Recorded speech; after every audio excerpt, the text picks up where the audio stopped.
17 வயசுல கல்யாணம் பண்ணாங்க. 21 வயசுல குழந்தை பிறந்து டைவர்ஸ் ஆகி எல்லாம் முடிஞ்சு 22வது வயசுங்கும் போதெல்லாம் வேலைக்கு போக ஆரம்பிச்சேன். இப்ப வயசு 35. 30 நாள் பேர் வச்சுட்டு அம்மா வீட்டுல விடுவாங்க. அப்படி விட்டுட்டு போனவர் தான் அதுக்கப்புறம் வரவே இல்லை. இடையில பார்லர் வச்சுட்டேன். ஒய்ஃபை கூட்டிட்டு வரேன்னு சொல்லி கூட்டு வருவாங்க. கூட்டு வரேன்னு சொல்லிட்டு வெளியில இருக்கிற போர்டு நம்பர் வச்சு கால் பண்ணி பேசுவாங்க.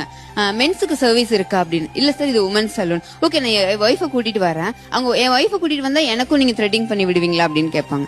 அதே மாதிரி உமன்ஸை கூட்டிட்டு ஒய்ஃபை கூட்டிட்டு வரேன்னு சொல்லிட்டு அவங்க சர்வீஸ் பண்ணது முடிச்சதுக்கு அப்புறம் உங்க நம்பர் கொடுங்க, என் ஒய்ஃப்க்கு ஏதாச்சும் ஒன்று வேணும்னா உங்களுக்கு நான் கால் பண்றேன் அப்படின்னு சொல்லுவாங்க. போன ஒரு மணி நேரத்திலேயே கால் வரும் சார். கால் வந்துட்டு மேம் இதான் என் நம்பர், நீங்க சேவ் பண்ணிக்கோங்க அப்படின்ட்டு. ரொம்ப அவசரமா நம்ம ஆபீஸ்க்கு போயிட்டு இருக்கப்போ யாரோ ஒருத்தவங்க ஓடி போய் பஸ் ஏறுவாங்க. ஒரு பெண்ணு நைட் 8 மணிக்கு மேல வேலை பார்த்துருக்க பெண்ணை பார்ப்போம். எங்கேயாவது கடையிலயோ எங்கேயோ பார்த்தோம் அப்படின்னா, சார் ஒரே ஒரு கிரெடிட் கார்டு கூட வாங்கிக்கோங்க சார், இதை வாங்கிட்டோன்னா இன்சென்டிவ் கிடைக்கும், சம்பளம் கிடைக்கும் அப்படின்னு சொல்றவங்க பார்த்துருப்போம். இவங்க எல்லாம் எல்லாருமே இவர்களை போல தனி மனுஷியா இருந்து குடும்பத்துக்காக ஓடக்கூடியவங்க. எக்காரணத்தை கொண்டும் அந்த பெண்களை ஜட்ஜ் பண்ணாதீங்க. 8 மணிக்கு மேல போனா என்ன, 9 மணிக்கு மேல போனா என்ன, ஒரு பெண் தனியா இருந்தா என்ன, தயவு செஞ்சு ஜட்ஜ் பண்ணாதீங்க.